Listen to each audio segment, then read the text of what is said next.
Commissioner के पास जाओ, लिखवाओ मेरे खिलाफ मुकदमा। पिछली बार तुमने धमकी दी थी कमिश्नर के पास जाऊंगी, जाओ लिखवाओ मुकदमा और उसको बताओ जाकर मैं इसको चिता पर जलवाने वाली थी। जलवाओ चिता पर। मुझे हिंदुस्तान में किसी का डर नहीं, मैं हिंदू हूँ। मैं जान दे दूंगा, तेरे जैसे लोगों को मक्कारी नहीं करने दूंगा। हाँ, हर जगह लाओ जल। क्यों? अब तुम कमिश्नर के पास जाओ। पिछली बार तुमने धमकी दी थी कमिश्नर के पास जाऊंगी, लिखाओ मेरे खिलाफ मुकदमा और उसको बताओ कि मैं इसको चिता पे जलवाने वाली। तुम मुझे चिता पे जलवाओगी? नहीं तो तुमने You shut up, bloody fool. I don't talk this. तुम्हें कमिश्नर साहब का डर नहीं है क्या? नहीं, मुझे हिंदुस्तान में किसी का डर नहीं। मैं हिंदू हूँ, मैं जान दे दूंगा, लेकिन तेरे ऐसे लोगों को मक्कारी नहीं करने दूंगा। तो किसकी जान ले लोगे?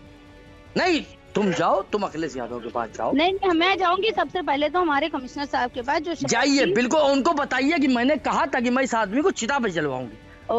हाँ, तुमने क्या कहा था मेरे बारे में? मैंने बहन कुछ नहीं कहा था, मैंने ये कहा था कि अलाव जलवाइए क्षेत्र में गंदी बात है। नहीं देखिए, जब तक चुटो रहिए, सुनिए, मैंने 200 कंबल परसों बांटे थे, 100 कंबल कल बांटे, 200 कंबल 100 लोई आज बांटी।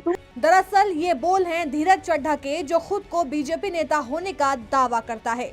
कहता है कि उसे हिंदुस्तान में किसी से भी डर नहीं लगता और ये बात उसने तब बोली जब सपा विधायक नसीम सोलंकी ने कमिश्नर से शिकायत करने की बात बोली थी।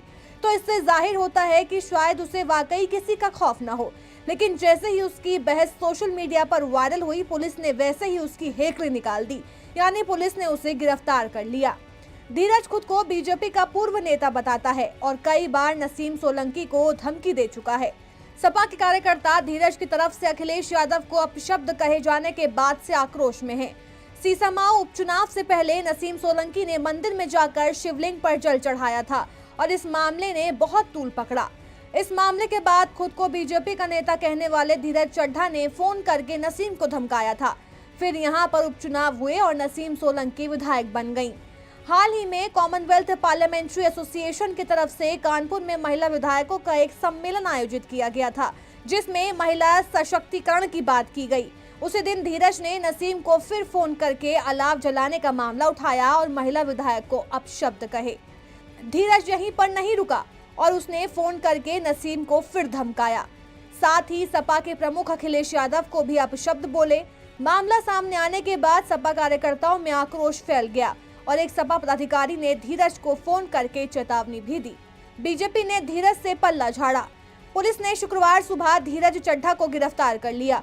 गिरफ्तारी के बाद भी सपा इस मामले को खत्म करने के मूड में नहीं दिख रही है और आगे की रणनीति बना रही है, जबकि बीजेपी ने इस मामले पर पल्ला झाड़ते हुए कहा कि धीरज चड्ढा का उनकी पार्टी से कोई लेना देना नहीं है।